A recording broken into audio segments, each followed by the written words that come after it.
Muito bem, então vamos começar a nossa segunda parte da arquitetura no Renascimento. Da vez passada nós vimos várias obras, vários edifícios, estudamos Paládio, estudamos Sangalo e estudamos, que mais que nós vimos, tantos Brunelleschi, a cúpula de Brunelleschi da Basílica lá de Florença, né, Santa Maria del Fiore, que foi fantástica, com aqueles videozinhos e tudo. Hoje, infelizmente, eu não achei nenhum vídeo interessante para trazer para vocês, mas, em compensação, vai ser uma enxurrada de imagens que eu selecionei, umas imagens muito lindas, assim, e já no fim da apresentação eu tenho uma surpresa para vocês, tá bom? Então, vamos começar, estamos todos aqui. Vamos lá, começando por um grande monumento que que identifica Florença, que é o Palazzo Vecchio. O Palazzo Vecchio é um prédio bem antigão, realmente. Ele fica lá no 300, 400, porque vocês sabem que esses prédios começavam, aí parava, aí passava 50 anos para começar de novo, quando tinha terminado a tal da guerra e tudo mais. E esse aí foi começado em 1299. 1299. E o projetista, o arquiteto dele, é o Arnolfo de Cambio, que é um grande arquiteto que nós vamos ver ainda aqui hoje muitas vezes. A fachada, como a gente definiria esse prédio? No estilo dele, o estilo gótico medieval, que é um mix de fortaleza, né, que ele tem cara de fortaleza, ele me parece assim com um forte, né, com aqueles donjon lá em cima e tudo, e um palácio, porque também ele foi residencial e, obviamente, oficial, né? Nele foi usada a Pietraforte, que é essa pedra da região da Toscana, que é uma pedra muito, muito usada e muito resistente para essas construções, né? O frontispício que vocês veem aqui, olhem aqui no meu cursor, esse frontispício muito lindo, azul, né? Ele tem 2 leões de cada lado, né? E um monograma central, que é o monograma de Cristo, e embaixo tem uma inscrição que diz, está em latim, que diz Cristo, Jesus Cristo, Rei dos Reis, Senhor dos Senhores.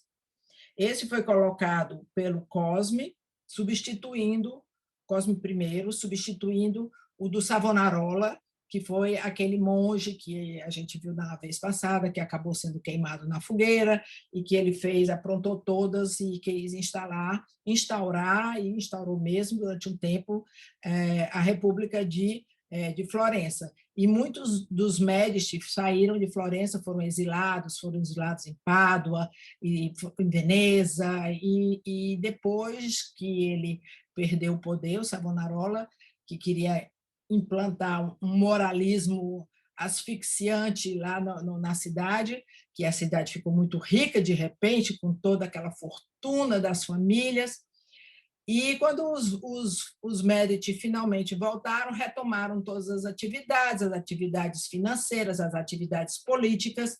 Agora, uma coisa eu quero avisar para vocês que já leram sobre Florença sabem disso.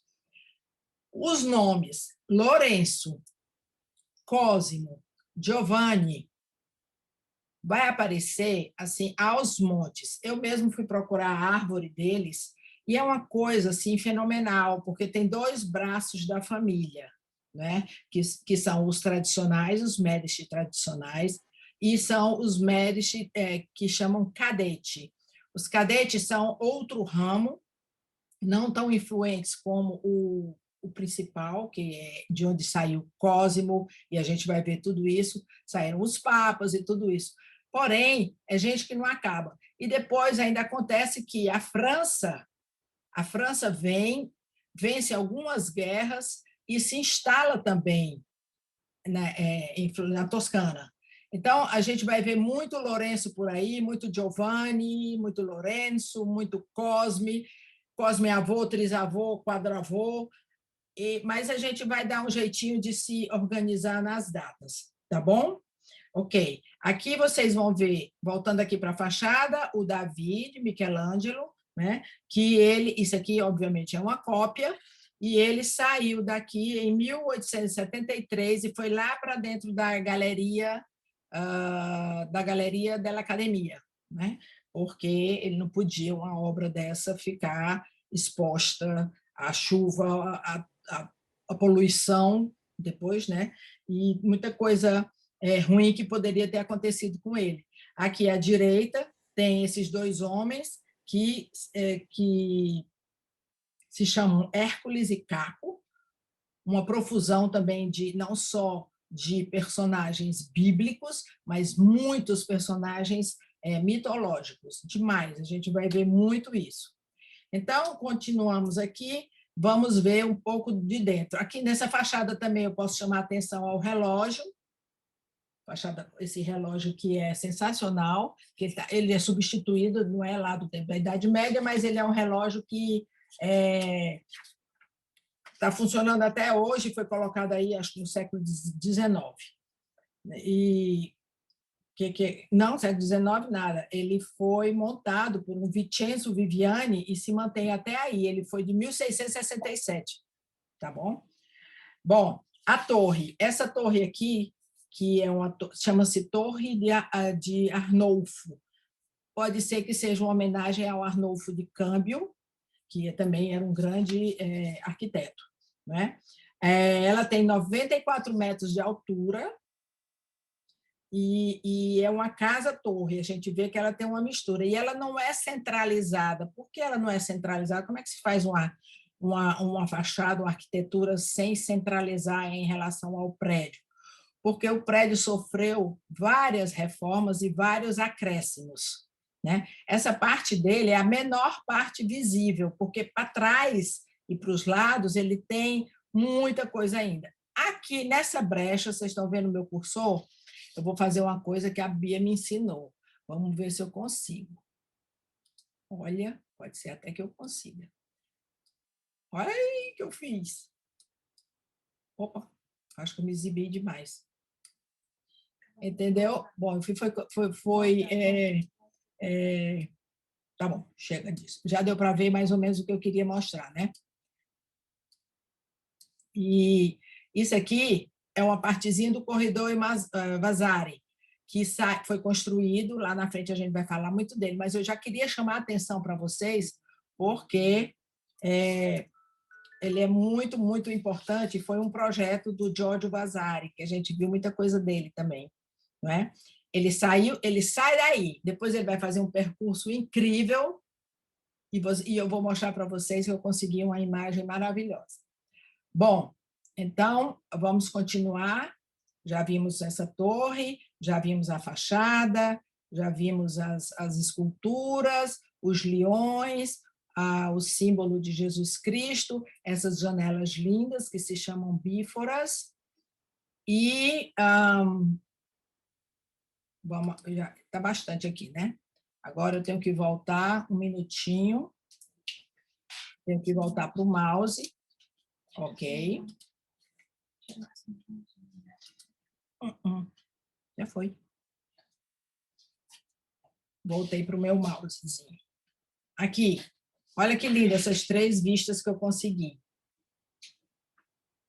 Essa à esquerda é uma fotografia, eu acho genial, porque aparece a torre, aparece essa parte da Loggia dei Lanzi, que a gente vai ver mais tarde, o Perseu, com a cabeça de medusa, né? Aqui embaixo Davi e o Hércules, e a fachada com os brasões. Cada brasão desse tem uma família. Aqui no centro tem a flor que é o símbolo de Florença, né? Essa fiore aqui. E aqui à direita, uma belíssima visão do Palazzo Vecchio. A gente vê como ele é atrás, como tem espaço. À direita já tem a Loggia dei Lanzi, que é essa parte aberta aqui, que a gente vai falar sobre ela mais adiante. E aqui, entre um e outro, a gente já vê o quê? A Galeria degli Uffizi.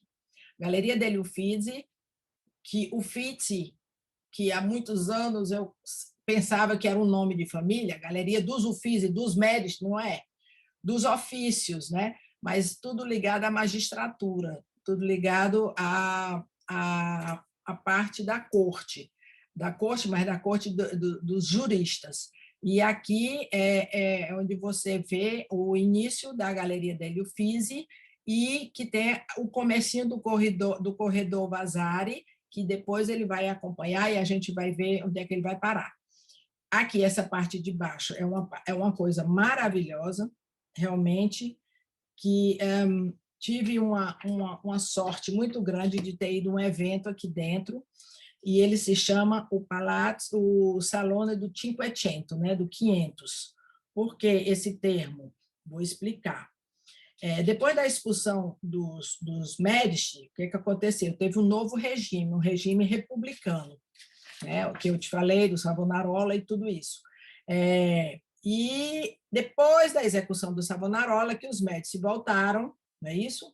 Então, foi feito, retomaram o poder financeiro e político, né? E construíram. O Savonarola tinha mandado construir esse mega salão aí para o Conselho Geral do Povo, que tinha 500 como se diz, representantes. E por isso o nome dele ficou como o Salão do Cinquecento. É uma construção enorme, destinada a esse conselho, né?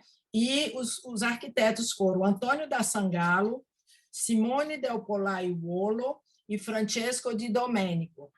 Então, essa foi uma obra sensacional.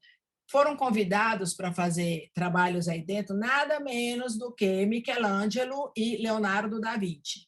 Eles foram contratados para fazer 2 grandes murais chamados duas grandes vitórias de guerra que a Toscana tinha vencido, uma que era a Batalha de Anguirag e a outra Batalha de Cascina e Anguirag. Acontece que ninguém sabe o que aconteceu com isso, com essas batalhas. Já foram feitos 1000 estudos, raio-x da parede, tudo. Não se sabe se ao longo dos anos elas foram cobertas, se realmente eles fizeram esses afrescos ou se eles foram destruídos. A verdade é que só existe da Batalha de Anghiari um cartão feito pelo Rubens, Peter Paul Rubens, que está, se eu não me engano, no Louvre. Então, é a única coisa que tem que diz que realmente existiu esse projeto. Aqui nós vemos a cena da glorificação, aqui à esquerda, com o Grão-Duque de Florença e da Toscana. Ele está aqui no centro, sendo glorificado. Vocês estão vendo que ao redor, quem tiver com o celular na mão, dá uma aumentadinha assim para a gente ver, para vocês verem melhor. Estão vendo esses escudos, né? Esses escudos que são os escudos das famílias e das regiões dominadas por Florença. E aqui do lado tem a coroa da Vitória e tudo isso, mas tem que se dizer que os Médici não eram nobres, eles eram família riquíssima, como a gente vai ver mais adiante, uma família de banqueiros, uma família de mecenas, uma família de muita influência, né, política e religiosa, me aguarde. Porém, eles não tinham nenhum título nobiliário, até então, mas calminha. Olha aqui esse salão maravilhoso, olha a riqueza que tem dentro do Palazzo Vecchio. Aqui, como é que a gente chama isso? A gente chama isso, em italiano, isso se chama cortile. Cortile é essa parte aberta, que a gente vê muito também nas casas lá no Marrocos, né? Que tem essa parte de ventilação, que você vê o céu, que são abertos, e essas colunas maravilhosas, esse teto todo inspirado em umas escavações em Roma, que se chama isso, uma pintura grotesca, de grota, a gente vai ver também, que vocês devem se lembrar, quem já foi no Museu do Vaticano, aquelas estantes que tem lá, aquelas salas, todas com essas pinturas no teto, não é? Aqui vocês estão vendo à direita uma pequena fonte e tem como é que chama? Um anjinho aqui de bronze, que aqui na foto à esquerda dá para ver melhor. O anjinho de bronze apoiado num pezinho só. Vamos procurar quem é esse anjinho de bronze. Está aqui ele. O anjinho é um puto com um golfinho. Esse puto foi feito por Verrocchio, foi uma encomenda de Lourenço de Médici, em 1476, a este escultor chamado Verrocchio. E esse trabalho de bronze, né, como fazer o casque do bronze, foi muito revolucionário na época, né, porque existia o Davi de Donatello, que foi feito em bronze, né? E esse anjinho aqui, que é uma perfeição, mas a técnica era ainda muito incipiente, digamos, comparado com os bronzes que vieram à posteridade. E muito interessante que esse buraquinho aqui no pé dele era o buraquinho por onde saía a fonte. Esse que está aqui, ele é cópia, à esquerda. E o anjinho de verdade está dentro do museu. E isso aqui isso era de onde saía a água da fonte. Saía a água por esse buraquinho, e essa base dele era meio solta. Então, com a força da água, isso girava. Imagina como não devia ser lindo, né? Hoje não está mais assim, mas a gente vê que é de extremo bom gosto, né? Porque você vê um espaço grande como esse aqui, com uma fonte tão pequenininha, é porque o elemento do bronze realmente era muito especial, que é esse puto. O que é o puto? É esse anjinho alado, né? Que ele é logo identificado como o Cupido, entendeu? Então, chama-se isso um puto com o golfinho, tá? Que mais que eu posso dizer sobre isso? Ele foi encomendado pelo Lourenço, mais um dos Lourenço, o Lourenço de Médici, né? E tinha essa possibilidade dele girar, né? E foi muito importante para a escultura do século XV. Bom, olha o Salão dos 500, que coisa maravilhosa. Aqui, à direita e à esquerda, que seriam os locais onde Leonardo e Michelangelo teriam pintado a Batalha de Caxina e a Batalha de Anguirag. Mas, né, quem sabe onde é que elas foram parar. Enfim, vamos ler um pouquinho aqui. O Salão dos 500 é um dos mais amplos salões da Itália. Essa imponente sala tem um comprimento de 54 metros e uma largura de 23. Foi construída em 1494 por Simone del Pollaiuolo, por encomenda de Savonarola, que, substituindo os Médici na condução de Florença, a concebeu como sede do Conselho Maior, precisamente com 500 membros. No período em que Florença foi capital do Reino da Itália, os parlamentares reuniram-se na Sala dos 500, ou Cinquecento. E realmente é uma sala muito imponente. E aqui ele não colocou, mas a altura dela é de 21 metros. E esse teto dela é um teto assim, maravilhoso. É todo de madeira, chama-se caixotões, essa parte, esse trabalho de madeira. E ele não tem pilastras, ele não tem apoio, não tem colunas. É um vão gigantesco, né? Um vão de 54 metros de comprimento, sem nenhum apoio, sem estrutura metálica, né? Isso aí.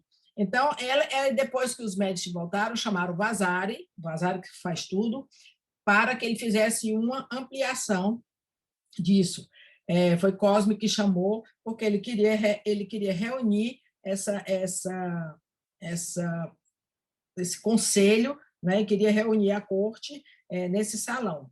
Batalha de Anguiari, eu já falei. O teto, vamos falar um pouquinho do teto. O teto tem 39 painéis. Ele foi construído e pintado por Vasari. E Vasari, obviamente, não sozinho, mas com a sua equipe, com a sua oficina. Não é?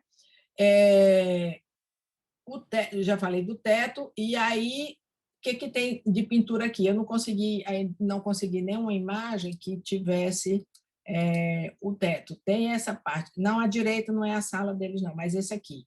Essa aqui, que é o grande homenagem, né, a ele, são a cena de glorificação como Grão-Duque de Florença e da Toscana.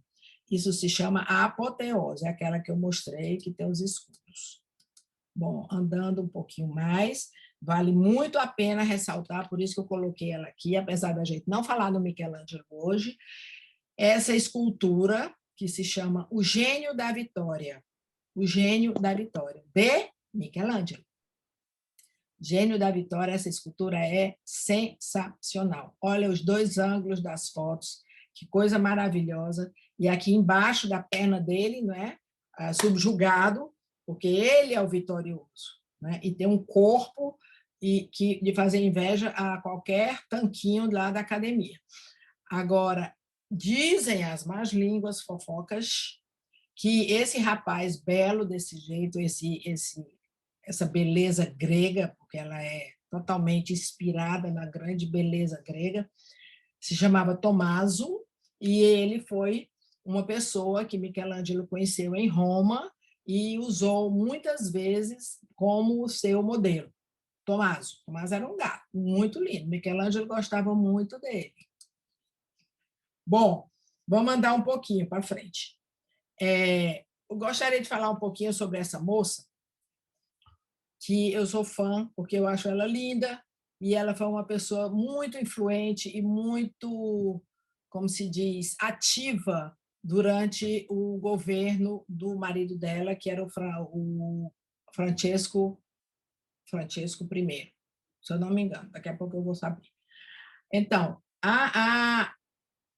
ela se chama Leonor de Toledo, e o pintor favorito dela era o Agnolo Bronzino, que foi um pintor excelentíssimo.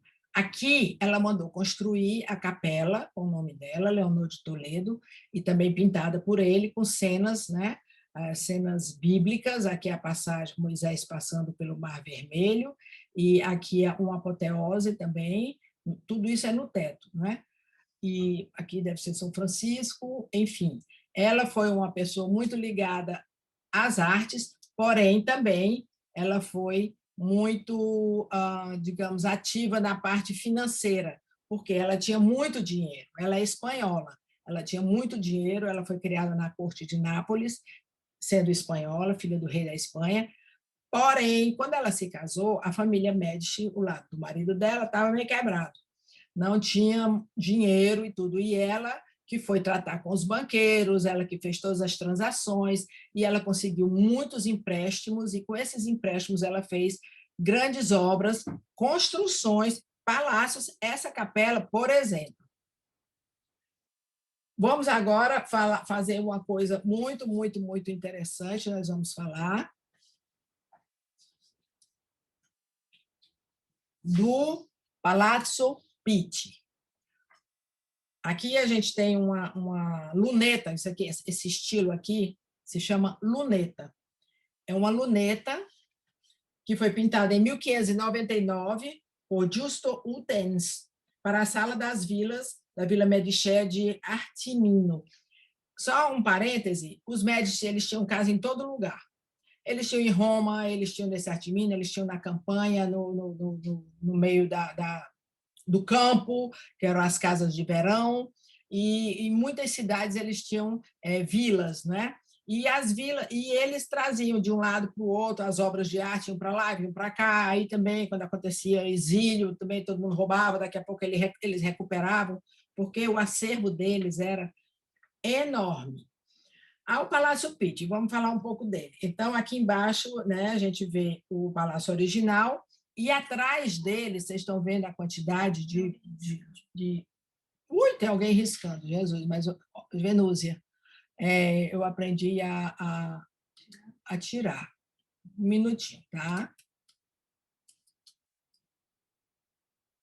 Pronto, consegui tirar. Aprendi. Aí, bom, aí isso aqui a gente vê aqui o forte e vê todo uma fonte e atrás um jardim gigantesco. O que é esse jardim gigantesco? Ele existe? Pois é. Isso aqui é um projeto de Brunelleschi, que foi de 1458, e esses jardins existem até hoje por trás do Palazzo Pitti. O Palazzo Pitti é um grande palácio renascentista de Florença. Ele está situado na margem direita do rio Arno, a pouca distância da Ponte Vecchio. O aspecto atual do palácio data do século XVII e tendo sido originariamente projetado por Filippo Brunelleschi, está aqui o nome dele. Filippo Brunelleschi, e também pelo seu aprendiz Luca Fancelli.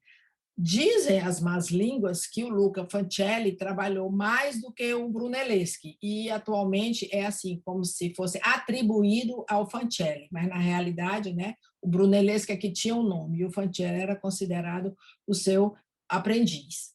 Ok, então, esse aqui foi criado, foi construído, não foi ainda pelo Medici, foi pelo Luca Pitti, esse senhorzinho aqui de chapeuzinho vermelho. Ele era um banqueiro florentino, muito rico, muito rico. E aí o que aconteceu? Em 1593, já, né, mais de 100 anos depois, 1593, a família Medici compra os grandes duques da Toscana, Grande Duque da Toscana, eles compram para ser a residência oficial deles. Depois disso, né, quando os Médici se acabaram, a família se acabou, aí muita gente passou por aí. Os Lorena, Bourbon, Bonaparte, quando ocupou a Itália, Bonaparte usou esse palácio, ele se instalou aí também, e a família real italiana, a família de Savoia, também antes, né, antes deles de serem defenestrados também, eles moraram aí. Esse palácio é um palácio agressivo e robusto, né?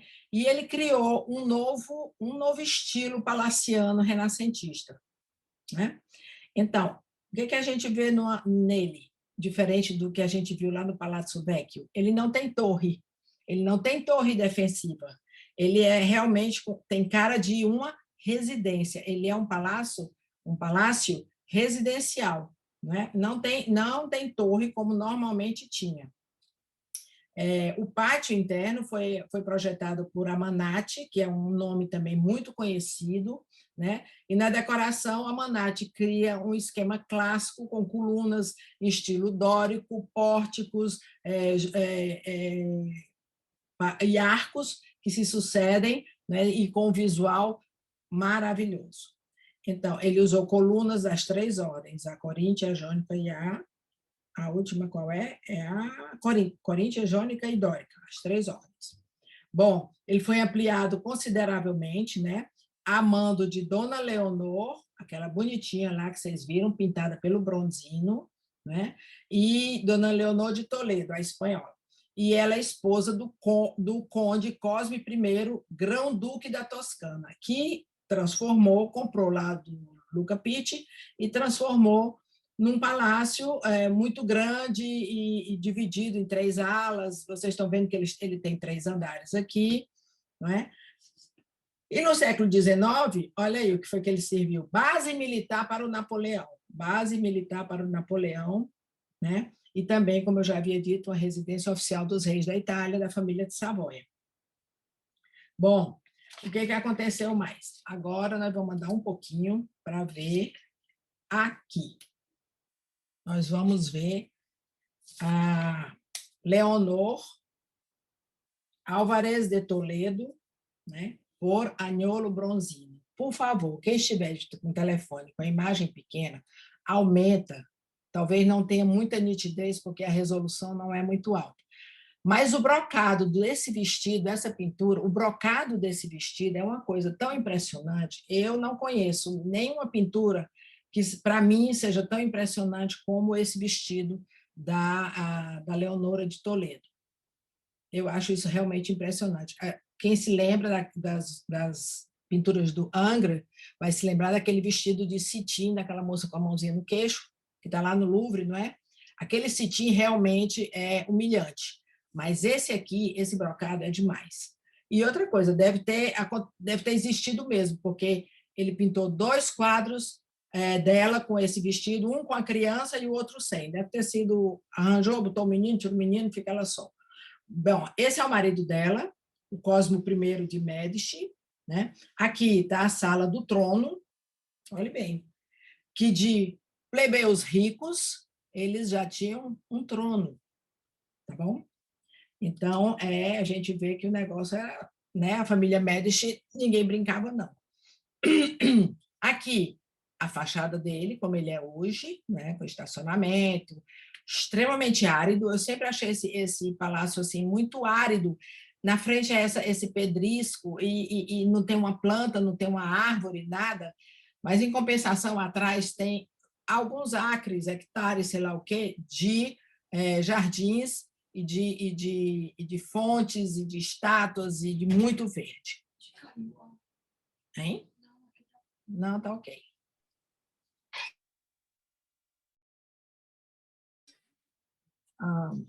Continuando, acabei de receber uma notícia que tinha caído ali a internet do Lauro, mas eu acho que de vocês não caiu, não. Está todo mundo aí ok? Pode desligar o microfone e me dizer, dar um feedback? Tudo ok. Ok, tudo ok. Ok, brigadíssimo. Então, foi só dele mesmo. Graças a Deus que foi na outra sala, não foi aqui. Tudo Muito ok bom. aqui. Então, vamos continuar aqui com a fachada do Palácio. Oi, Lília, acabei de te ver. Do Palácio Pitti, né? Esse palácio, realmente, ele é uma coisa.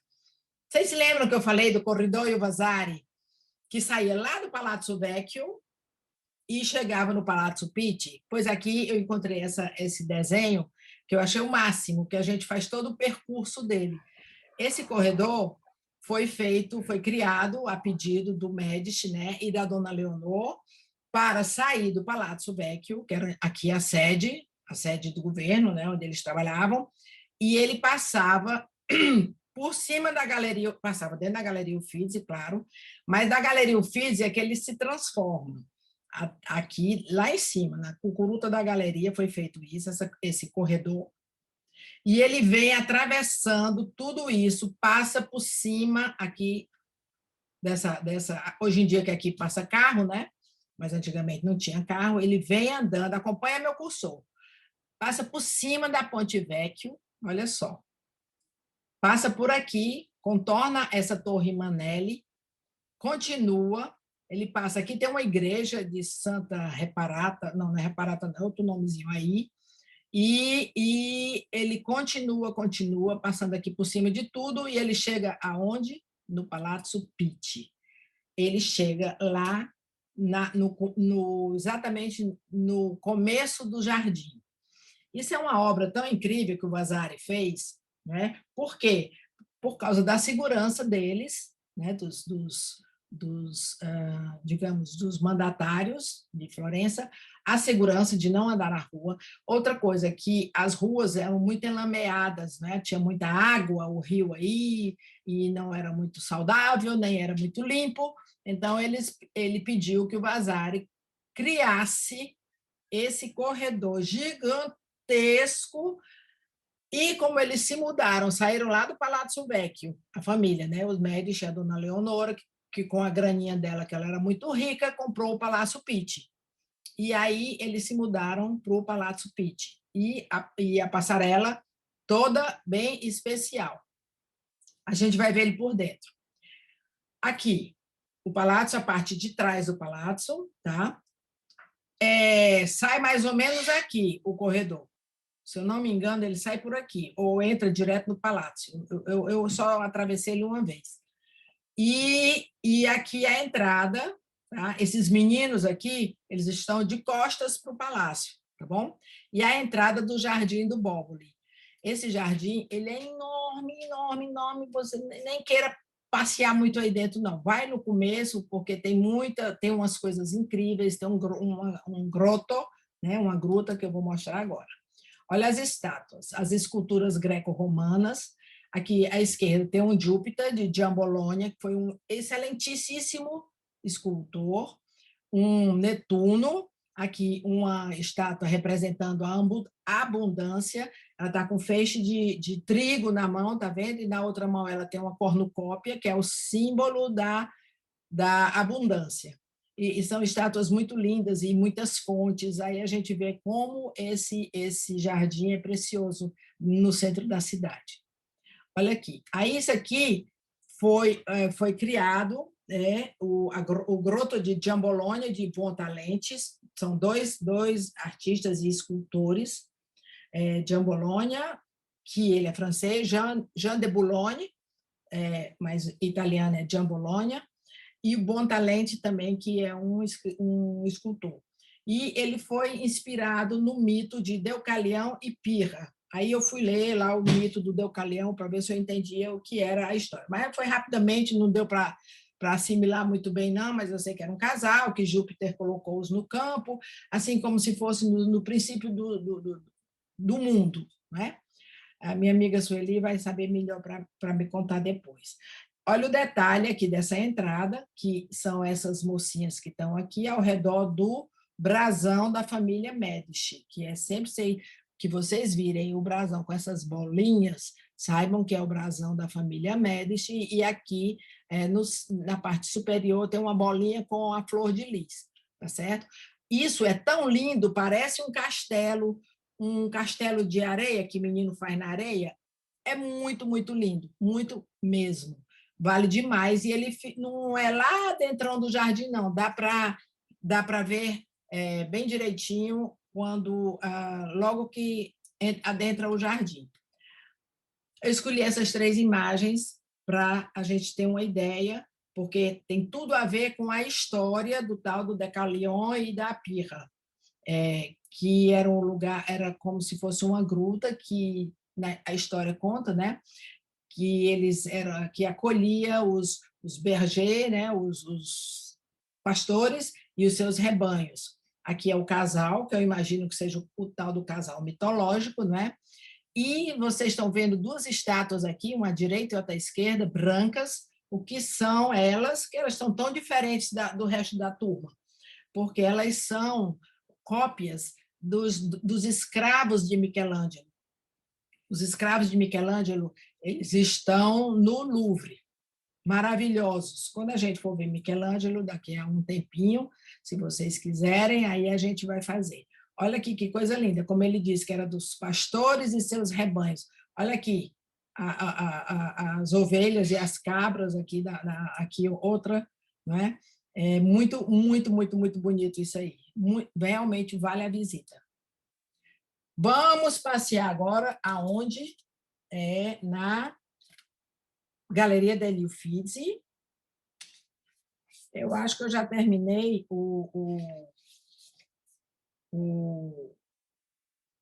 da residência real lá do Palácio. Deixa eu olhar aqui para a minha cola, para ver se eu acho mais alguma coisa para dizer para vocês. Só que ficou incompleto quando o banqueiro morreu, e com a morte do Cosimo de Médici também o negócio andou parando, mas lá no Palazzo Pitti. Agora nós vamos chegar onde o esplendor da arte renascentista, que é a Galeria degli Uffizi, dos ofícios dos magistrados. Esse prédio é maravilhoso. Aqui a gente vê esses nichos com as grandes personalidades. Aqui dentro tem Maquiavel, a outra Leonardo, a outra o Michelangelo, o da Sangalo, o primo da Ivete da Sangalo, e todo esse povo está aqui. É muito bonito, eu acho ele um projeto maravilhoso. Se a gente olhar aqui para cima, lá no 3º andar, você está vendo o quê? Já o corredor Vasariano. Ele já se vê ele daqui. Ok, vamos lá. Um maravilhoso acervo de estátuas gregas muito antigas nos corredores e salas da galeria. Esse foi o início da coleção da família Médici. Okay? Muitos artistas vieram, né? Desde o tempo do Cimabue, do Giotto, que tem obras lindas deles aí, né? do início do Renascimento, das obras romanas, das obras gregas, né? E até os grandes pintores europeus do século XVIII. Aí dentro tem mais de 50 salas. 50 salas cheias, repletas de obras valiosíssimas, obras maravilhosas, né? E tem muita coisa que a gente vai ver aqui, muita coisa. Se vocês derem uma olhada, talvez dê para ver aqui, tem à direita, na parede, tem um portrait, aqui tem outro. Então, o que é isso? É a maior coleção de portrait da Itália, na mão dos Médici. Todas as pessoas que passaram pelo Renascimento, todas as pessoas que passaram pela família Médici, ou pela realeza, ou pela igreja, todos eles foram retratados, e é uma galeria extensa, com muita obra de arte, né? Então, o Cosme o Velho, aquele lá atrás, que a gente vai ver ainda sobre a família, ele tinha um enorme interesse sobre a arte greco-romana, né? E a coleção crescia muito. O Lourenço Magnífico, ele era um excelente mecenas, ele era um olho, assim, sabe, que ele sacava quando um pintor tinha futuro, e ele só encomendava as coisas com pessoas extremamente talentosas, tá? E aí, que foi que ele fez? Ele, de grão em grão, né, ele foi enchendo a coleção até o final da dinastia Médici, que foi no século XVIII, né? A última Médici, só para encerrar aqui os Médici, se chama Ana Maria Luísa de Médici, que certificou que os tesouros nunca saíssem da Itália. E ela tinha essa ideia, já no século XVIII, de criar uma grande galeria de arte, onde ela colocaria toda essa coleção maravilhosa, todo esse acervo que foi construído grãozinho a grãozinho através de todos os mecenas, todo o mecenato da família Médici, né? A galeria abriu ao público 16 anos depois da morte dela, em 1769. E o responsável foi o Grão-Duque Leopoldo II da Casa de Lorena. Depois que os Médici saíram do poder, entrou a Casa de Lorena, que passou muitos anos lá. E essa dinastia ficou lá até a unificação da Itália em 1860. Até a Itália, todos os estados, inclusive os estados pontifícios, né, foram todos unificados, e a Itália foi aí que a Itália alcançou o seu perfil de país unificado, né? País unificado que não era uma colcha de retalho de reinos e ducados e granducados e tudo isso. Ok, então, vamos ver agora a próxima imagem. Sim, agora isso aí, quem passou por aqui vai se lembrar da maravilha que é essa Câmara das Maravilhas. Ela se chama Câmara das Maravilhas ou se chama Wunderkammer. Né, Regiane? Será que eu falei certo? Wunderkammer? Ela foi realizada por Bernardo Bontalenti, se lembram dele lá no Jardim do Bóboli, que ele fez aquela a gruta, né? E ele abrigava, nessa câmara, ele abrigava saberes e tesouros, né? E ela foi idealizada pelo Francesco de Medici, um dos Francescos. E ela está impregnada de referências simbólicas, muitas referências simbólicas. Tem muita coisa aqui, inspirada nos 4 elementos. Olha que coisa interessante. Vamos ler aqui. Ela foi projetada para exibir os tesouros das coleções dos Médici. Esse era originalmente o coração artístico do palácio e foi idealizada por Francesco de Médici, como eu falei. Olha que coisa interessante. Os 4 elementos. A cúpula representa a água. Essa cúpula, que está bem no centro dessa sala octogonal, isso aqui, ela tem, eu vou dizer, 5.780 conchas de madrepérola trazidas do Oceano Índico. Já pensou? 5.780 conchas de madrepérola estão espalhadas sobre um fundo de laca vermelho, e nesses foram colocados 130 metros quadrados de folha de ouro. 130 metros quadrados de folha de ouro. Bom, a terra, onde é que está a terra? A terra está aqui, no piso. Esse piso é uma coisa fantástica. Ela foi feita no chão, né? Os raios solares, e de oito elementos semelhantes a uma grande flor em mármore policromado, todo incrustado. É aqui. Todo incrustado de mármore. Isso representa a Terra. Tá? Então, o céu está na cúpula, a Terra está aí, né? E aí depois tem também o ar, que é lá em cima, nessa lanterna, aqui é o ar, e as janelas. Que mais? Aí que faltou um. Blá, blá, blá. Sim, aí ele ainda falava do movimento dos planetas que as pessoas não conheciam, porque lá em cima tinha uma rosa dos ventos. Ficou faltando também a abóbora celeste, né? E depois os móveis, os frisos, os elementos do mundo que foram representados, a água, a terra, o ar. Peraí, está faltando um, para me lembrar. O fogo. O fogo. Fogo. Ai, o fogo, pronto, o fogo. Boa, obrigada por ter lembrado. O fogo é representado pelo vermelho das paredes, desse papel parede, não é papel, viludo. Esse viludo que reveste as paredes. Esse é o fogo. Agora já fechamos, né? O ar lá em cima e as janelas e essa lanterna aqui em cima.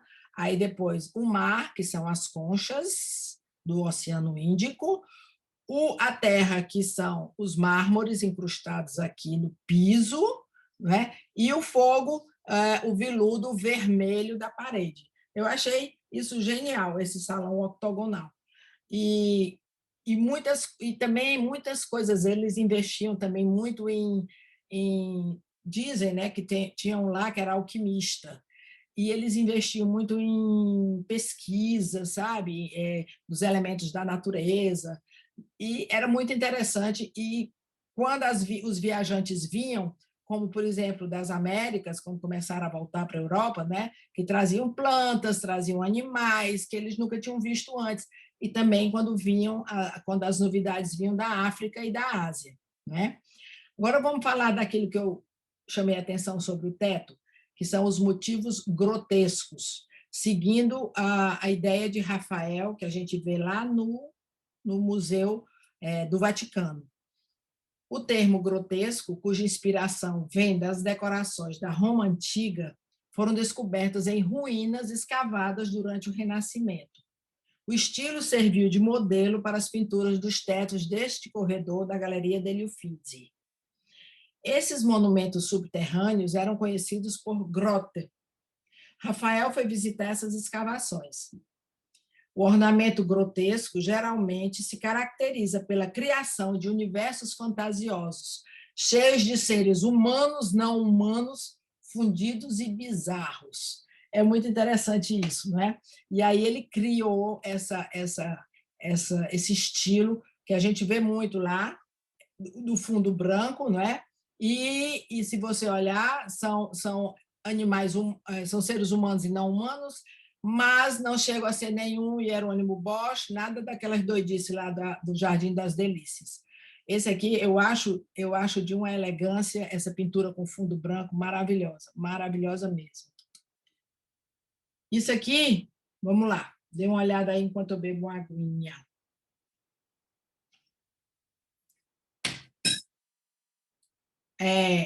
Olha aqui, mais pinturas grotescas, né?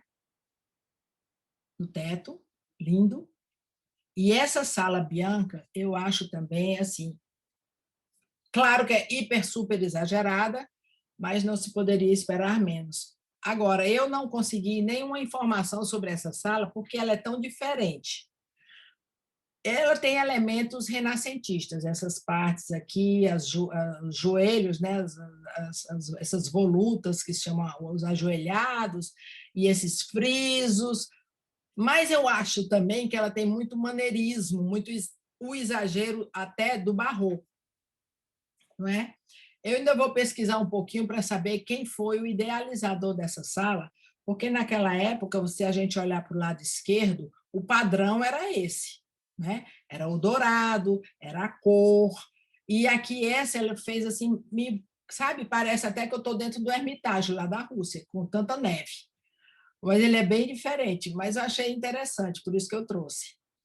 Aqui, o corredor Vazariano, que vai aquele que eu falei, que sai lá do Palazzo Vecchio e chega lá no Palazzo Pitti, ele é muito, muito, muito interessante. E dentro dele, vamos lá, vamos ver o que tem dentro dele. Eu assisti um vídeo, mas é só caminhando, caminhando, caminhando dentro dele, como se a câmera estivesse seguindo uma pessoa. É interessante, mas eu achei meio longo e não tinha explicação nenhuma, aí eu não quis trazer. Ele foi encomendado ao Vasari pelo Cosimo e queria essa passarela elevada entre o Palazzo Vecchio, que está aqui ele, que a gente já mostrou, e o novo edifício que até hoje está em uso, que é o Palácio Pitti, comprado lá pela Leonor, né? Que se transformou na nova residência da família.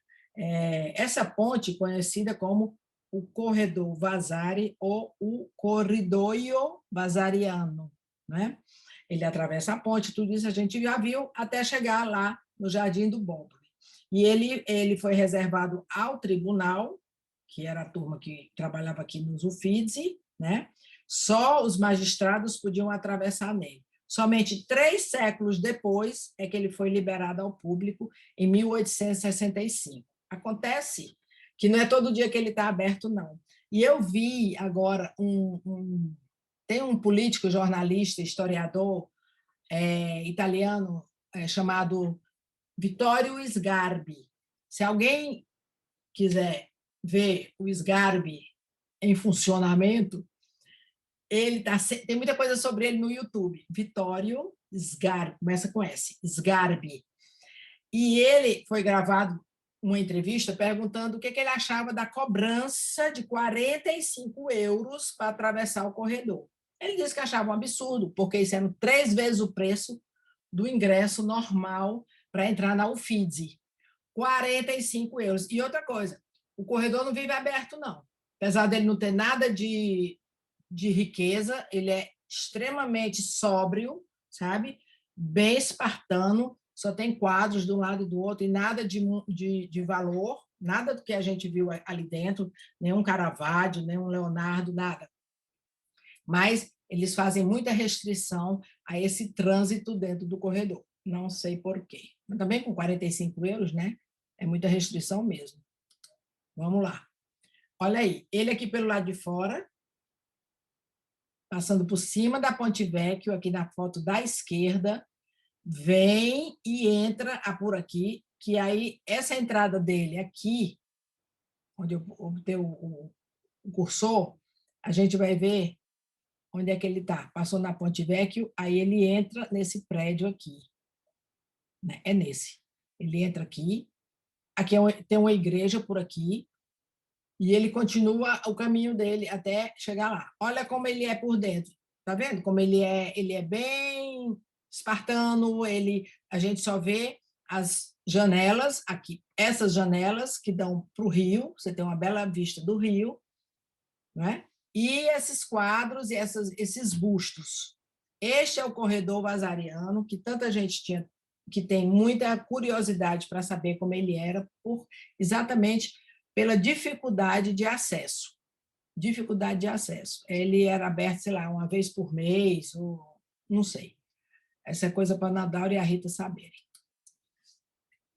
Aqui, esse corredor, ele é muito lindo, e a partir daqui à direita, lá no fundo, é que você pega a mão para entrar no corredor vasariano. Ele é exatamente a extremidade aqui. Aqui no fundo, eu não quis aumentar muito a quantidade de slides, mas tem aquela famosa estátua do Laocoonte.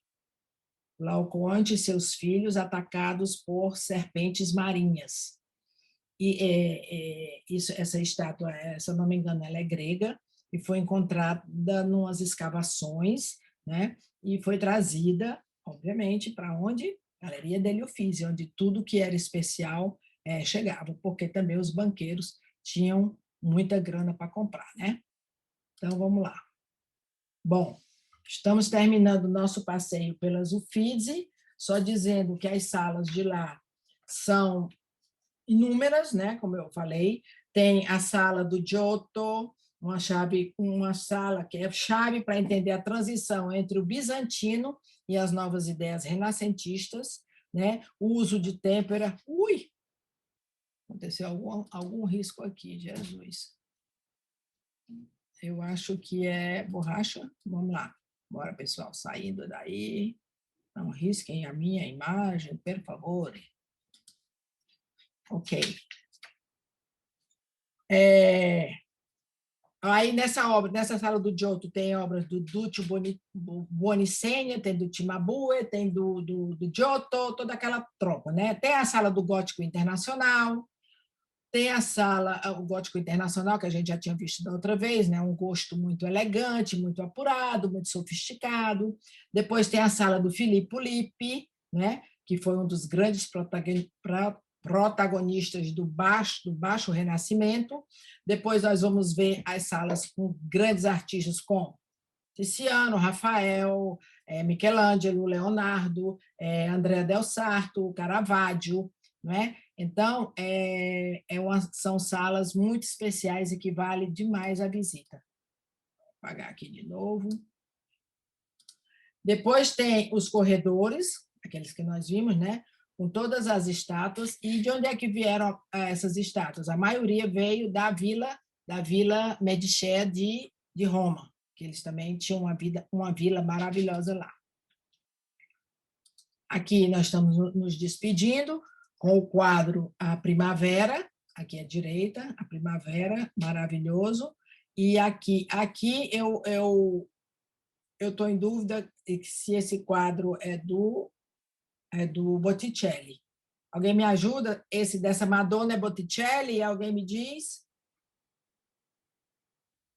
E esse Não aqui... pode ser. É? É o Magnífica. É o Magnífica do Botticelli, não é isso? Obrigada, Teca. E aqui à esquerda, a Madonna do Pintassilgo, se eu não me engano, essa lindíssima aqui. Essas paredes são de você passar 3 meses lá na boa.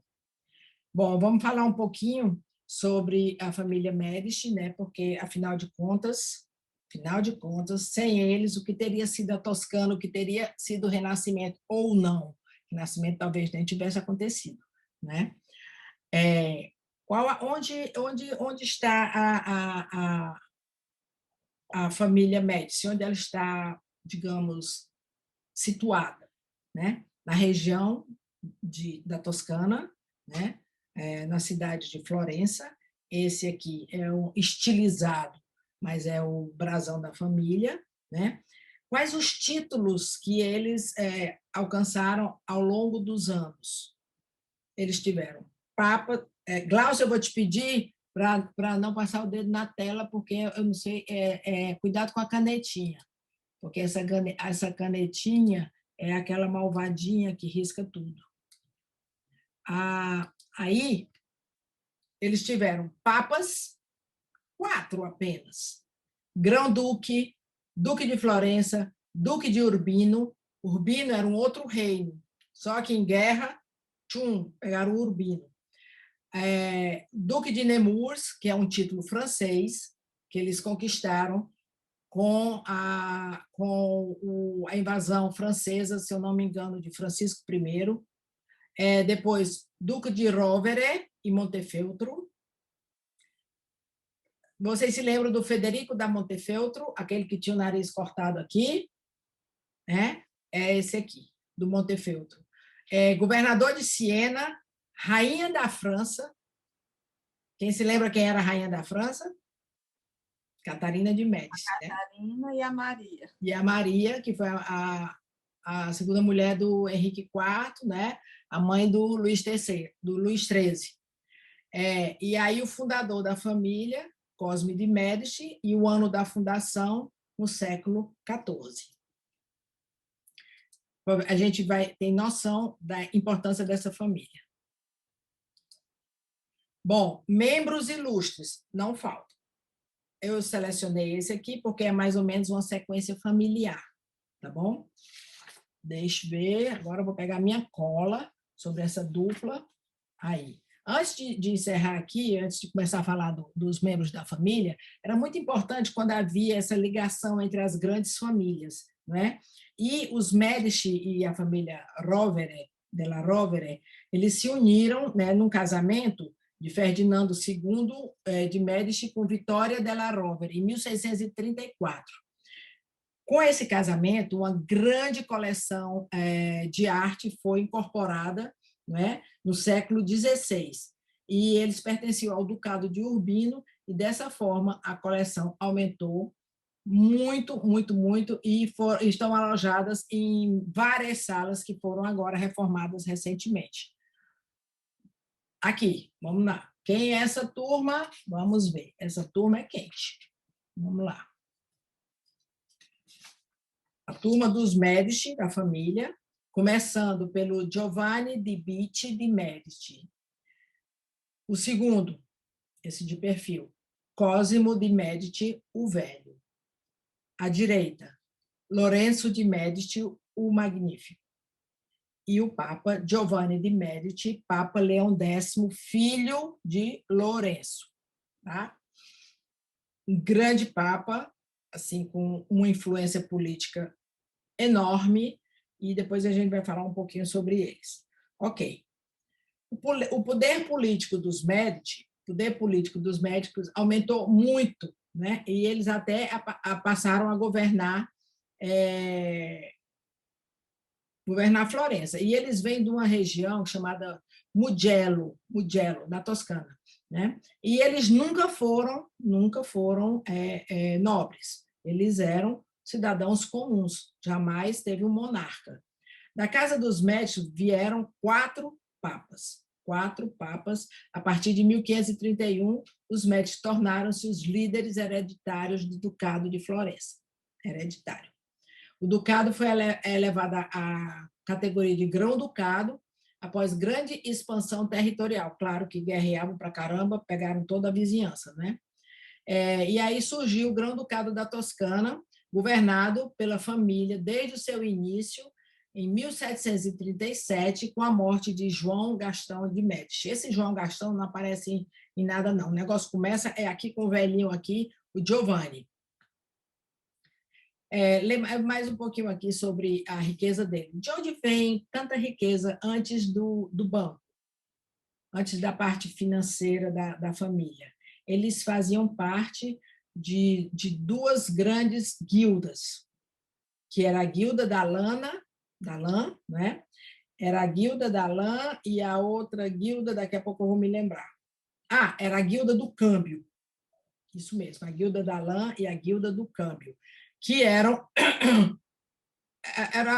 os grandes, não vou dizer que eram os sindicatos, mas eram os grandes comerciantes que faziam todo o trade da lã, né? Aí tinha da lã, tinha do trigo, tinha disso, tinha daquilo, né? E ele da lã e do câmbio. Então, eles tinham realmente muito dinheiro. E o que acontece? Eles, inicialmente, eram famílias que dominavam o governo da cidade, porém, na parte política, e porém, sem serem nobres, né? Eles fomentaram e inspiraram o nascimento da Renascença italiana, isso é verdade, né? A gente sempre liga a Renascença à família de Médici.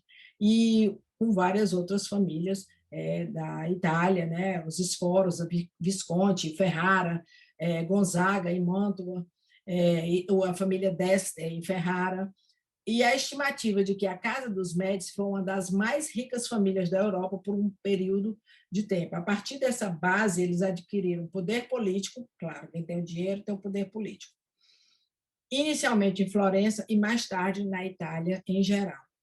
O domínio dos Médici durou 300 anos, e moldou boa parte da Itália renascentista. De um certo modo, os Médici fundaram a primeira grande instituição financeira multinacional, que não existia nada comparado a eles em lugar nenhum na Europa do planeta, não é?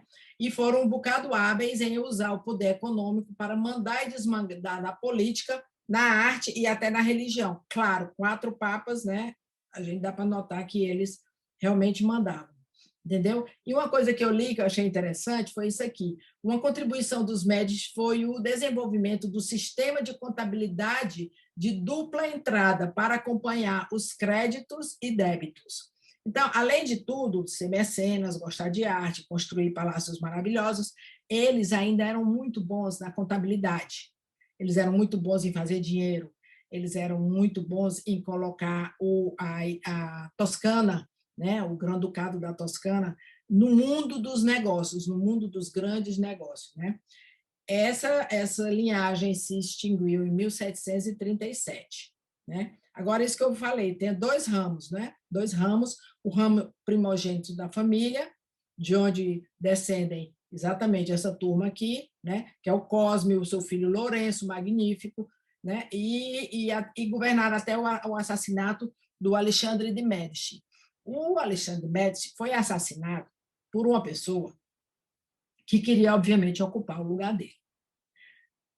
Essa pessoa, esse homem, ficou tão apavorado quando fez a desgraceira que ele fugiu e nunca mais apareceu. Ou seja, quando vagou, o que aconteceu?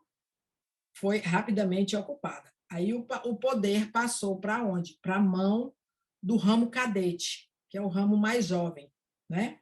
E que descendem de Lourenço de Cosme de Médici a partir do seu trineto, do trineto desse aqui. Né? Então, é como eu digo, é uma família muito longa, 300 anos, e as pessoas não morriam com 80 anos. Né? Então, você vê como rodava. Agora, vamos falar um pouquinho aqui sobre o fundador da família. É o Giovanni de Bitti de Medici. Era um italiano, né? Nascido em Florença, e foi apelidado de O Banqueiro. Né? Ele foi o fundador da poderosa família e um grande diplomata, e influenciou muito o Renascimento italiano. Né? O que se diz mais sobre ele? Ele se tornou um dos banqueiros mais ricos da Itália, alcançou o poder político como membro da senhoria. Né? A senhoria, a gente sabe que é como se fosse o governo central de todo o ducado. Ele era um gonfaloniere, que é um título que ele recebeu em 1421. E por ter feito fortuna própria. Giovanni não pertencia à oligarquia das velhas famílias, mas ele tinha muita simpatia pelo popolo, né? Ele gostava dos trabalhadores, ele era muito popular entre eles. Apesar de ser considerado o fundador da próspera dinastia de Médici, ele não nasceu numa família abastada. O pouco dinheiro da herança do seu pai foi dividido entre a viúva e os seus filhos, 5 filhos, né? Tendo sobrado muito pouco para o pobre do Giovanni começar a vida dele. Aí foi que começou, que ele entrou na guilda da lã e na guilda do câmbio e tal, né? Agora, ele muito esperto. Nessa época, o papado tinha saído. Se lembram que os papas foram para Avignon, para a França, aquela confusão toda, Papa 1, Papa 2, Papa 3, e os papas foram para Avignon. Depois de concílios e muita conversa, né? Ele, o espertinho, Giovanni de Bitti, ele imaginou: os papas estão voltando para Roma. Vamos investir nele. Vamos investir no clero, não vamos investir nele. Aí o que aconteceu? Ele teve tudo isso, ele teve esse pensamento, não é? E com o controle do banco, o que ele fez? Ele atraiu todo o alto clero, né, para a família Médici, que ele era muito esperto, e assim começou toda essa parte da dinastia dos papas da família Médici. Isso deve-se em parte a ele. O Cosimo, agora eu vou falar um pouquinho do Cosimo, né, que é esse aqui, segundo, que é chamado o pai da pátria. Não, vamos botar para trás, vamos ver o bonitinho aqui. O Cosimo de Médici, ele herdou a riqueza e a popularidade enorme do pai. E ele era muito generoso, que colocou sob suspeita. Ele recebeu o título de pater pátria, ele após ser exilado em Veneza e Pádua. Quando ele retornou a Florença, ele foi um governante bastante respeitado e bastante forte. Ele foi exilado, quando voltou, não perdeu não perdeu a força. E vocês se lembram que da primeira aula, antes da arquitetura, não sei se vocês se lembram, Tereza vai se lembrar, que eu falei do Marcílio Fitino, né? O Cosme, ele tinha uma visão incrível, ele tinha uma visão humanista, né? de tudo que estava acontecendo na Renascença. E foi ele, se lembra que através de Marcílio Fitino, que ele mandou construir, ele fundou a famosa Academia Neoplatônica de Florença. E ele investiu no Marcílio Fitino, que foi ser o diretor da academia. Ele também fez muitas coisas, muito palácio, a Basílica de São Lourenço, né? E muito religioso. Ele está enterrado, acho que lá em São Lourenço. O seu governo no seu governo viveu-se a era de ouro da família Médici, era de ouro. O seu filho Lourenço, um grande mecenas, maravilhoso mecenas, esse foi, e pai do Leão X, que foi ser papa tão jovenzinho. Naquela época não precisava nem ser padre para ser papa, nem ser padre. Quer dizer, era um título político. Não tinha essa de... Claro que eu não posso generalizar, mas, de uma maneira geral, sim, era um título, era um cargo político, porque nas mãos do Papa corria muito poder entre as nações, né? E tinha o Sacro Império, que tinha os príncipes eleitores, e não era fácil comandar essa turma, né? Tinha que conversar aqui, conversar ali, não, porque senão a igreja sofreria extremas restrições nesses territórios que hoje a gente sabe que é a França, a Alemanha, Flandres e tudo isso, Holanda, bom, enfim. Então, o Papa detinha muito poder político. E os Médici fizeram 4 papas. Então, é uma coisa a se respeitar, não é? Então, os 4 papas deles, vamos lá. O Giovanni, que foi o Leão X, filho do Lourenço Magnífico. Depois teve o Júlio de Médici, o Clemente VII, que chamava-se o Papa Infeliz. Aconteceu tanta coisa no papado desse homem, desse segundo aqui. Muitas coisas, muitas guerras, muitas tragédias, muitas decisões, sabe? E ele era um homem muito culto, muito sensível e muito espiritualizado. Mas eles chamavam ele de o Papa Triste, coitado. E aí depois teve outro Juliano, ai, gostar de Juliano e Giovanni, e que foi o Papa Pio IV, né? E depois o último, que foi o Alessandro de Médici, que é esse aqui, o Leão XI. Esses papas foram muito, muito importantes para o desenvolvimento da política e da igreja como um todo dentro da Itália, né? Não só na parte política, mas na parte religiosa também e principalmente nas artes, né? A gente se lembra do Júlio II, que não era Médici, mas era um homem de cabeça incrível, e tudo aquilo que ele fez em Roma e todas as maravilhas que nós hoje, no século XXI, e a posteridade ainda vamos ter o prazer de apreciar. Bom, vamos agora voltar um pouquinho para a família. Esse casal aqui eu escolhi dentre os zilhões de casais que tinha lá, porque eu gostei da história dele. Ela se chama Maria Salviati e ele se chama Giovanni. Giovanni dalle Bandenere. Por que dalle Bandenere? Isso é sobrenome? Não. Isso é um título. Um título não, é um apelido. Ele estava de luto, alguém da família tinha morrido, e ele foi se apresentar para a autoridade com uma faixa preta no seu uniforme. E aí, a faixa preta, né? Uma banda nera, né? De bandenere, no plural, e aí o nome dele ficou como Giovanni dalle Bandenere, né? Ele foi um condottiero, isso é, um chefe de milícia, um mercenário. Não se deve pensar um mercenário contrata que ele mata, não é assim. Os condados, os ducados, eles não tinham exército próprio. Ninguém queria arriscar a vida dos seus cidadãos. Então, o que faziam? Contratavam os condottieri para as lutas. Eles eram pessoas extremamente treinados na arte da guerra, não é? E esse aí, principalmente, ele foi o primeiro, se eu não me engano, a usar, que eles chamam a cavalaria pesada. Ele usou cavalos, né? E ele era um terror no campo de batalha. Ele foi muito cheio de sucesso nos empreendimentos bélicos que ele participou, né? Ele era filho de Giovanni Popolano. Esse Popolano, essa família Popolano, ela é daquele outro lado, né? E Caterina Sforza, a dama guerreira, uma das mulheres mais importantes do Renascimento. Quando a gente escuta o nome Sforza, imediatamente a gente voa para Milão. Os duques Sforza, né? Não é Federico, não me lembro o nome dele. Alguém se lembra o nome do Sforza lá de Milão? Que era chamado Il Moro. Ludovico.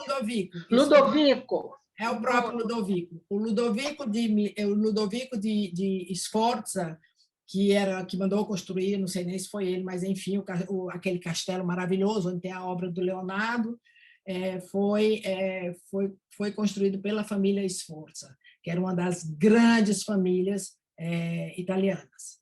Então, essa turma aí, ele é o pai de quem? Desse bonitinho aqui, que é o Cosimo, né?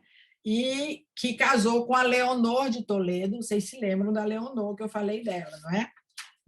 A lindinha lá que mandou construir o palácio, que mandou construir nela, comprou da família Pitti o palácio e que vinha lá do Corridoio Vasari até o palácio. Ela, aqui novamente eu escolhi essa foto dela, porque eu acho essa foto, que tal foto?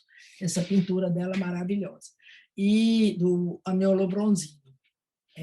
A outra coisa que é bom falar dele primeiro. Sabemos que Cosimo foi um grande homem, mecenas, e que mudou a imagem de Florença e da Toscana.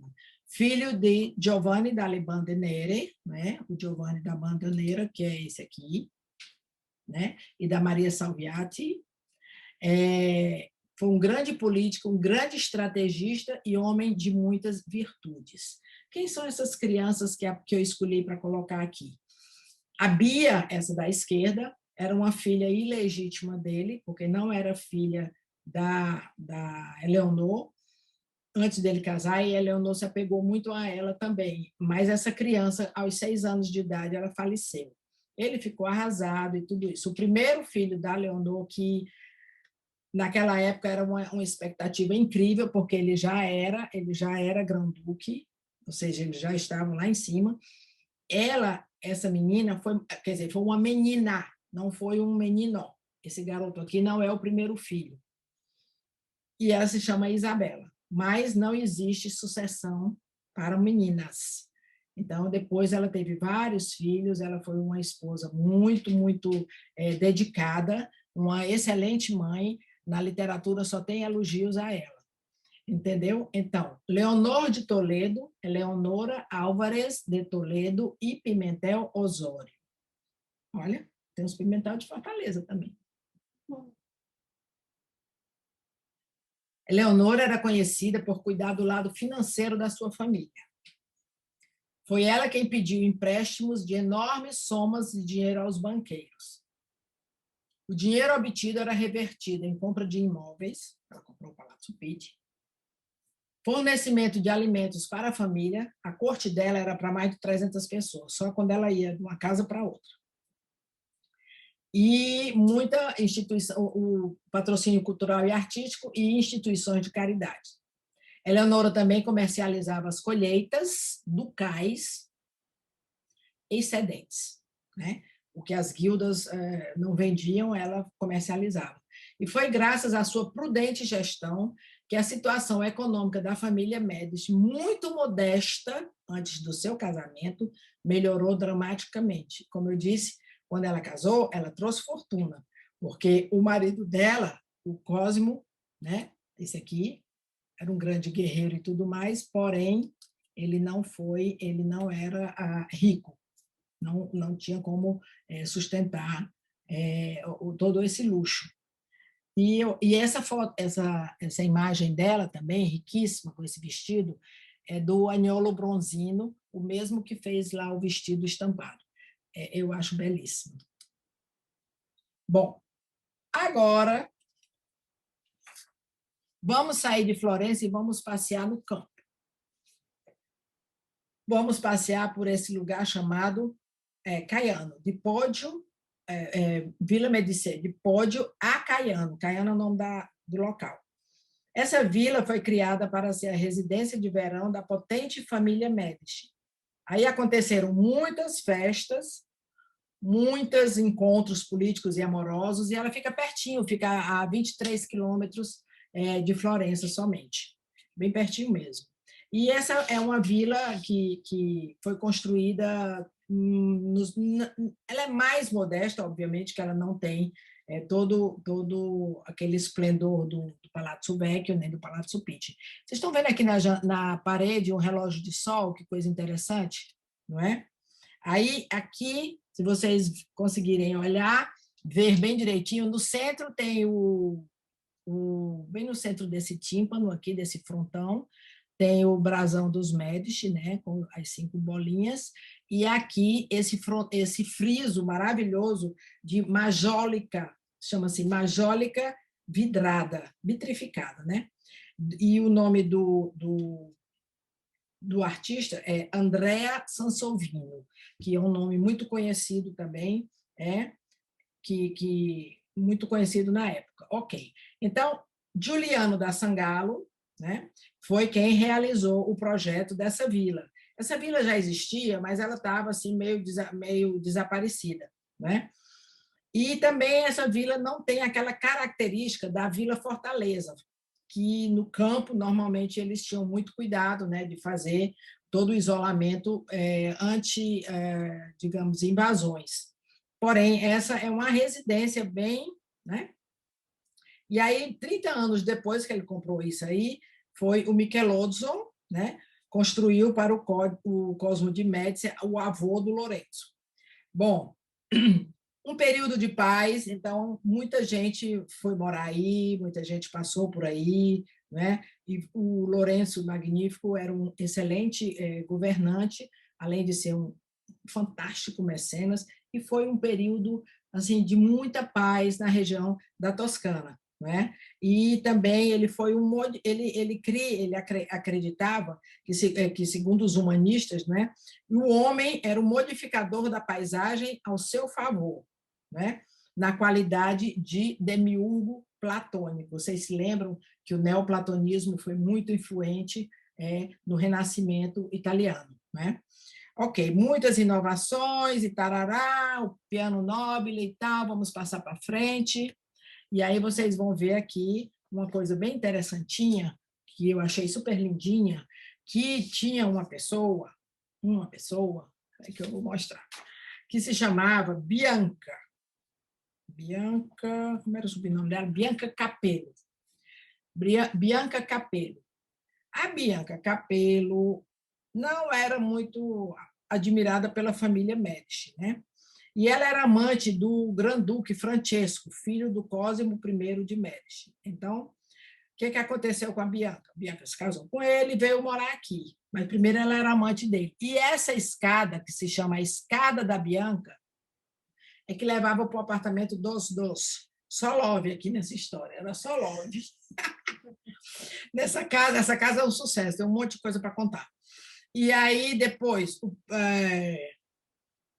pior de tudo, que quando eles se casaram, eles morreram pouco tempo depois. Um e depois o outro, não se sabe se foi assassinato, se foi envenenamento, foi encontrado arsênico, porém não se pode dizer se o arsênico foi um elemento químico lá do embalsamamento deles, ou se foi meramente um envenenamento. Però faleceram. Foram exumados depois. Aí o príncipe Ferdinando construiu esse teatro, que eu acho a coisinha mais linda do mundo, essa boca de cena. Ele construiu esse teatro, não é? E aí ele recebia artistas, líricos e tudo, e ele tinha também uma lindíssima coleção de piccolo in piccolo, são objetos ou miniaturas de várias coisas, né, em piccolo. E ela foi desmembrada pelos Habsburgo-Lorena, se lembra que os Lorena, né, tomaram conta por casamentos e tal, Habsburgo também da Áustria, e a família se apossou de todo o patrimônio do Médici quando a família se extinguiu, ou seja, os Habsburgos-Lorena. Na conquista napoleônica da Toscana, né, aí entrou o quê? A influência francesa. O Napoleão, a irmã do Napoleão, a Elisa Bonaparte, morou aqui. E a Elisa Bonaparte fazia muita festa, recebia muita gente, e dizem que ela foi amante também do grande violinista Niccolò Paganini.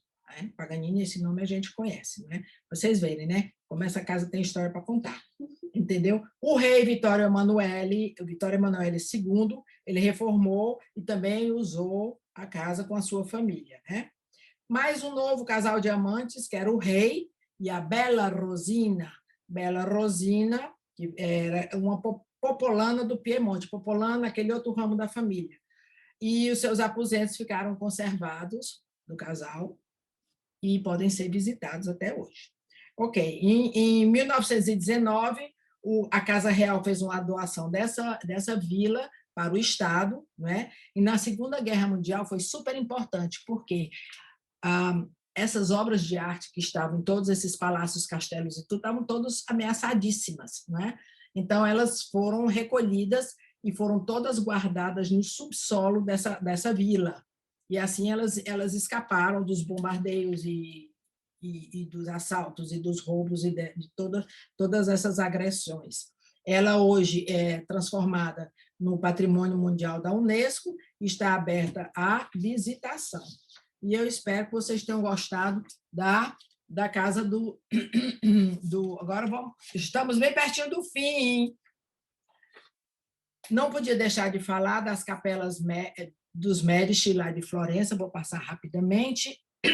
Capela dos Médici localiza-se no interior da Basílica de São Lourenço, que nós vimos da vez passada, a Basílica, né? Foi construída pela família Médici durante a Renascença e atualmente compreende duas construções.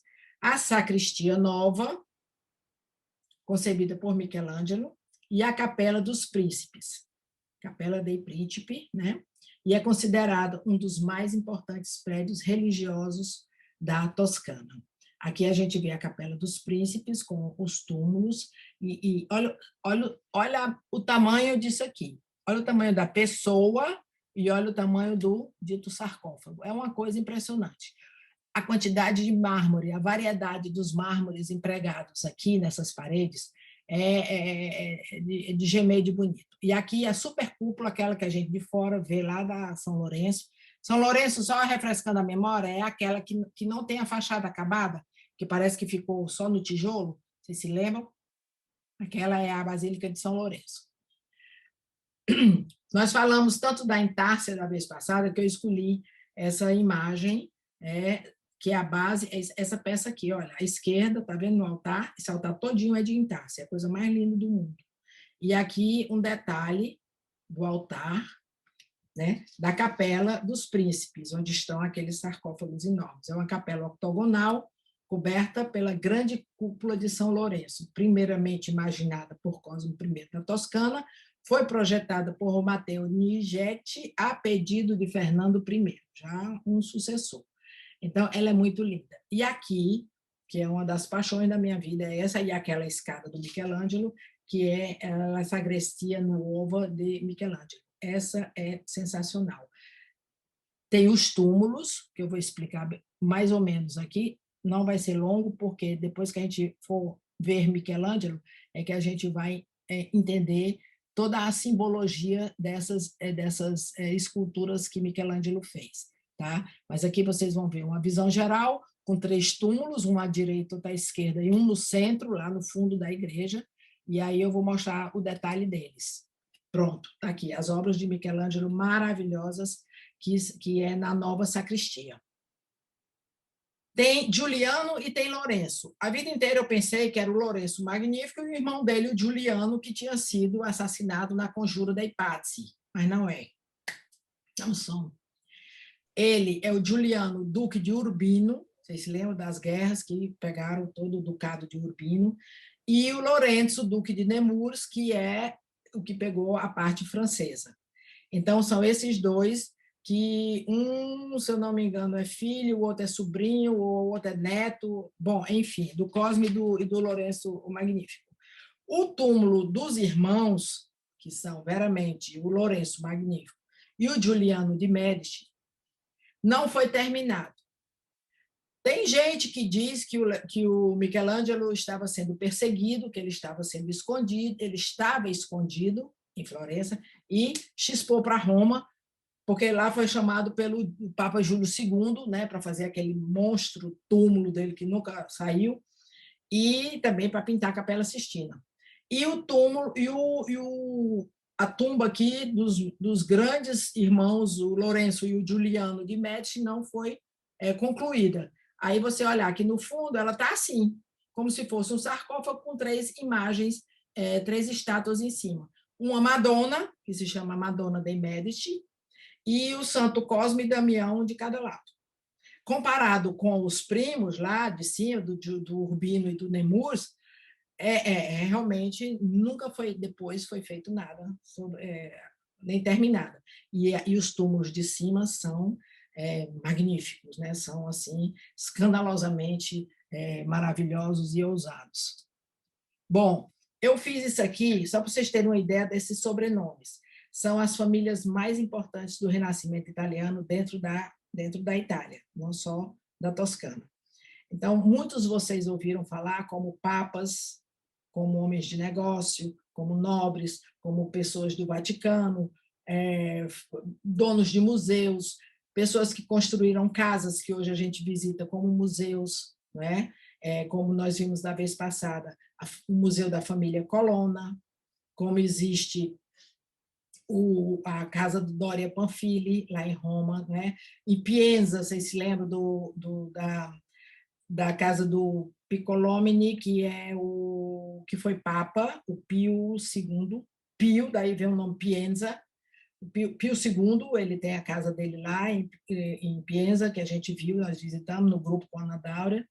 Aí tem a família Carafa, super importante, Borghese, vocês se lembram da Vila Borghese, do cardeal Scipione Borghese, lá de Roma, que mandou construir a Vila Borghese, que tem todas aquelas obras maravilhosas do Bernini, e também a maior coleção em Roma, eu acho que do Caravaggio, é dele, né? A família Barberini, vocês se lembram, em Roma, tem aquela fonte, né, na Piazza Barberini, a fonte do Tritone, que é de Bernini também, família Aldobiandini, muito importante também, Chigi, tem um largo Chigi lá em Roma também, Gonzaga, Rezônico, eu me lembro que está lá em Veneza.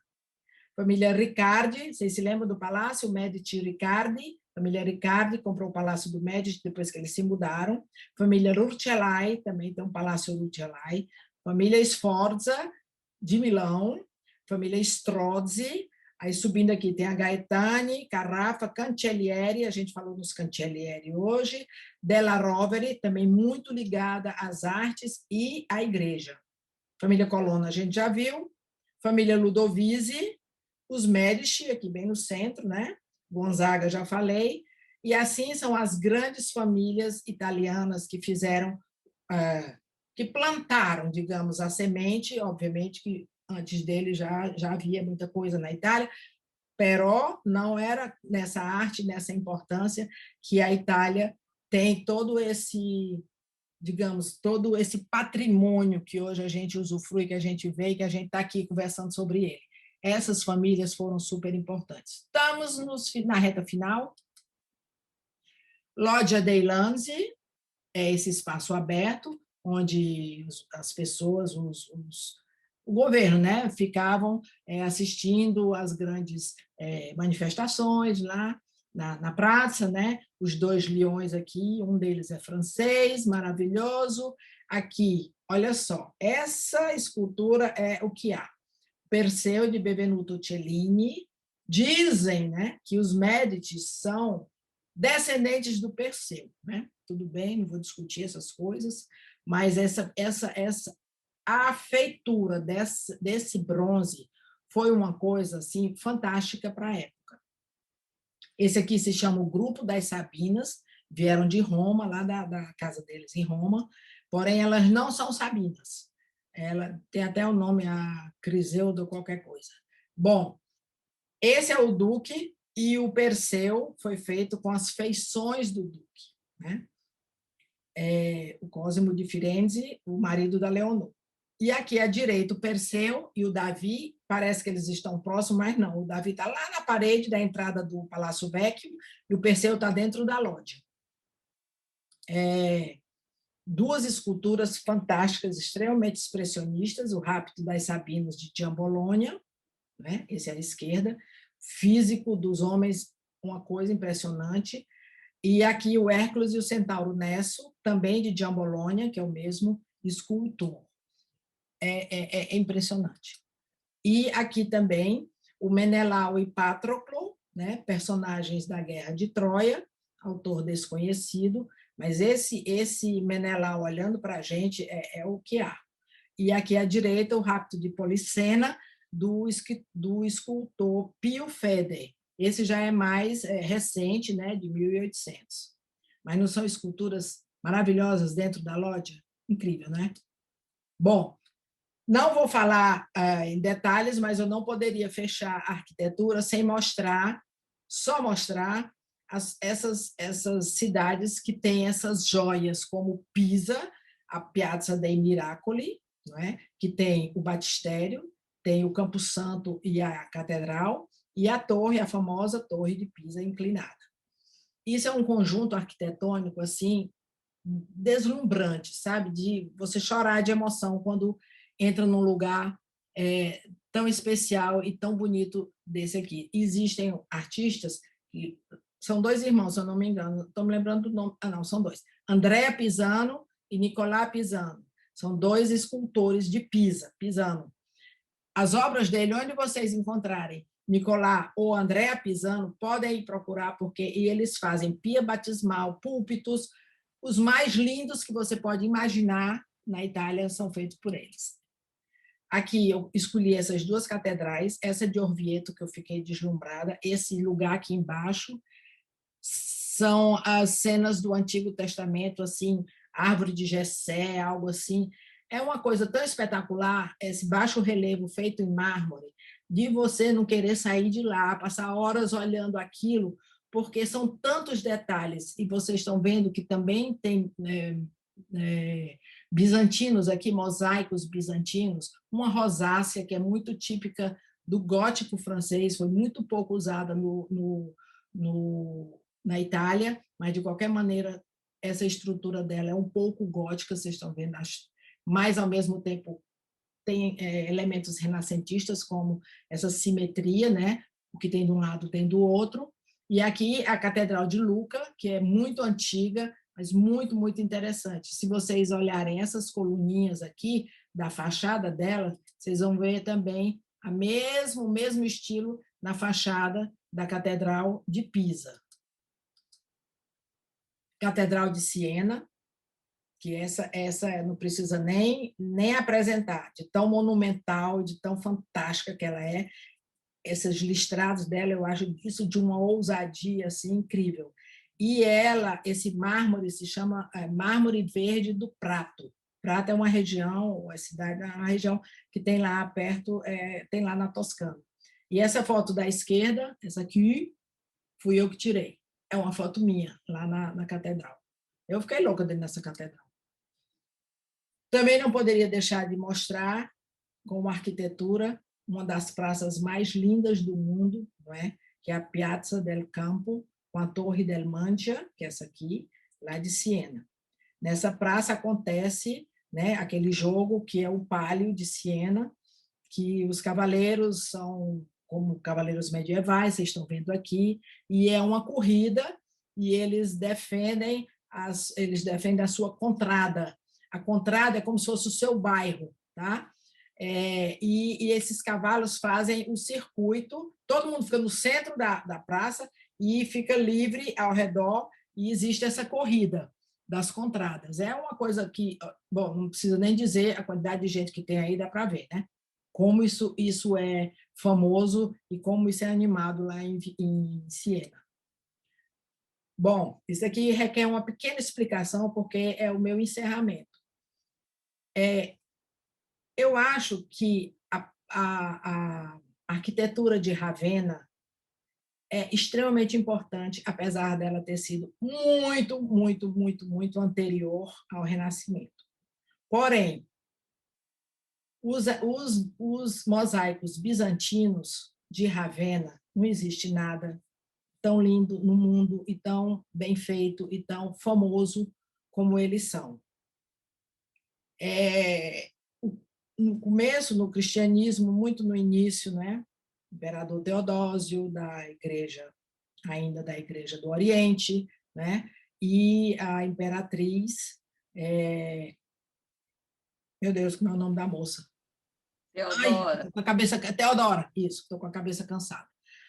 A Teodora e o Justiniano, estou certo? Justiniano? Estou, né? Certíssima. Oh, obrigada, Teca. Bom, é o Justiniano e a Teodora. E aí eles reinaram e vieram para Ravenna e financiaram muitas coisas artísticas e muitas obras, muitas construções. Isso aqui é indizível,